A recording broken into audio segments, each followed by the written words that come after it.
Good evening, and thank you for signing into the first episode of Broadcast Tonight. Here from this platform, I'd like to discuss a lot of important topics that are considered conservative opinions, but are also very important for us to be able to discuss. My upbringing in a radio family started very young. In studios across New England, my father used to bring me with him while he would perform his radio shows. My father, for years, worked for WSAR, WHJJ, WRKL, and among other simulcast stations across New England. So I've seen how this should be done. My father used to carry with him an outline of topics that he'd like to bring to his audience every single time that he had a show.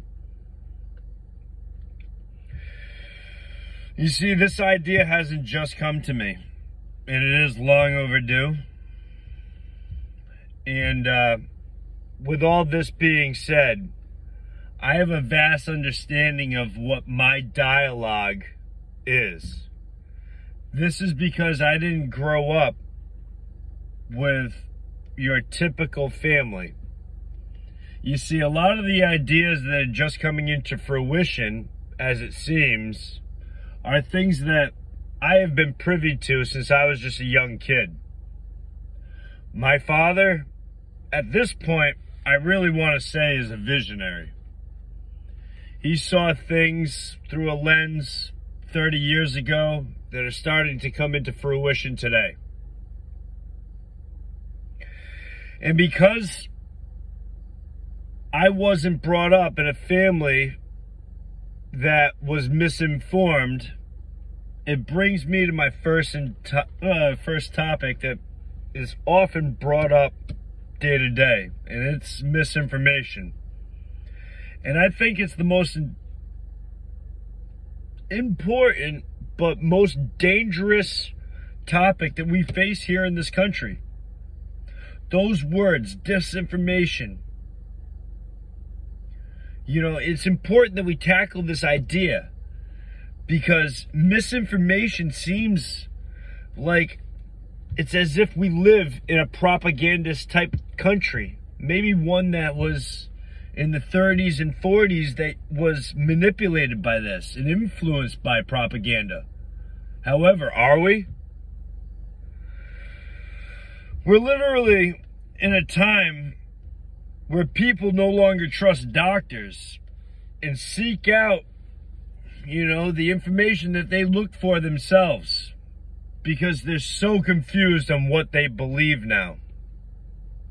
And I don't have to go into why or who those players are.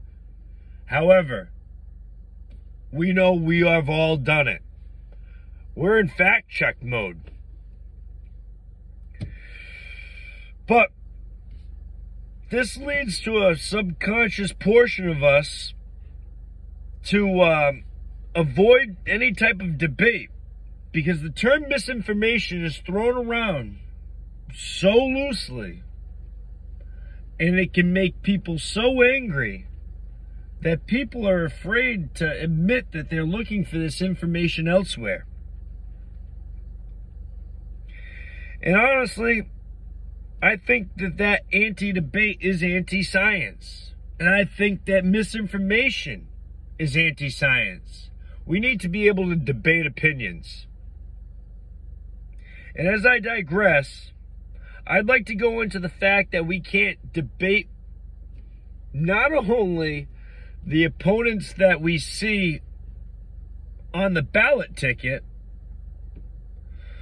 but within ourselves internally, within our own community and own neighbors. You see, when we start to debate certain politics in certain positions, politicians have already used and labeled things with a stance of let me say, maybe that's racially insensitive. I guess those are the words that they take on. And because hate speech is thrown around so damn loosely as well today, we don't have a chance to debate really important topics. Let's take the ballot ticket in particular. How do we collect the vote? Well, I'd say half of Americans aren't happy with the way that it's done because of the last election. And with things like mail-in voting, it's made things disproportionately unfair. I'll explain to you this very loosely. If you apply for a driver's license in Massachusetts, you have a mail-in ballot mailed to you, if you so decide. If you are here in this country and you apply for a citizenship, but you're not a citizen, you shouldn't be able to vote. You can get your license. However, does that person deserve your right that you have, that's sacred to you, that made this country so special? The right to vote? And if you say yes, I disagree. And I think a vast majority of Americans would disagree that somebody from a different country shouldn't be able to alter our laws. Our ballot is sacred. We have to remember that. And what was wrong with the old way of doing things? I've heard the argument, and the argument to me doesn't make sense. Voting shouldn't be as easy as possible for all people. The reason why we used to do all of our voting on one day and have the results in one day and do the entire count on one day was because it had the least potential of fraud, and it worked for years. We already knew that mail-in ballots didn't work. They didn't work out in France. They did away with them. Yet we don't talk about these things. Our vote, our ballot, our elections, they're sacred. They are what made our country so special. You see, our country was built on an experiment. I get so sick of people saying that this country was built on slave labor.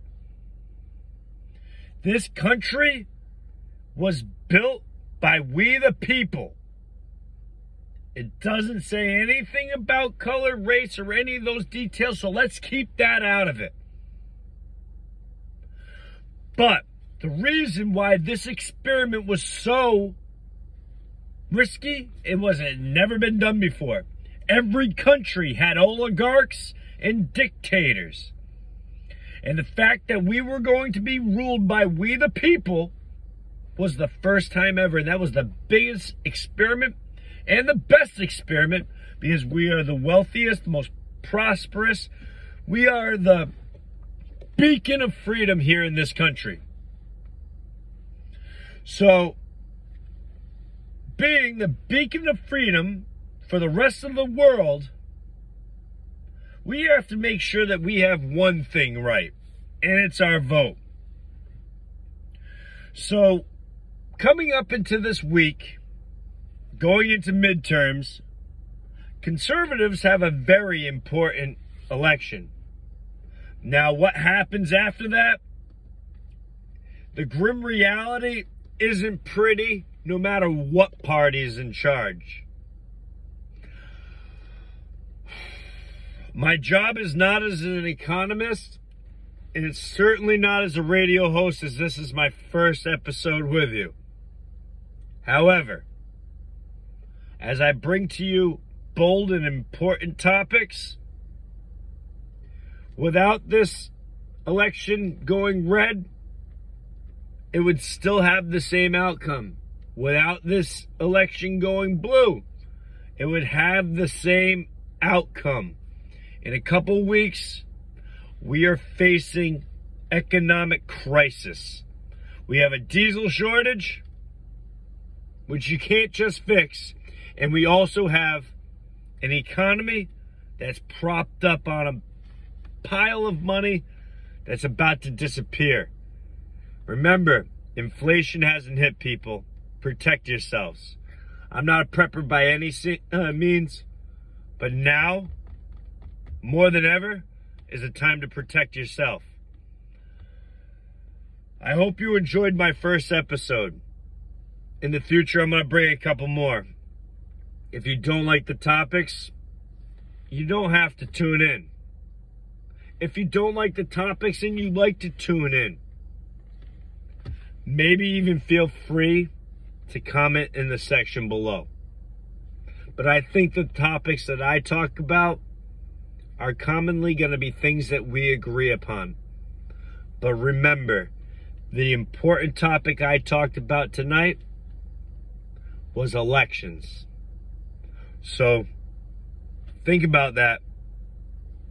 Remember, you're important, and so is your vote. Good night.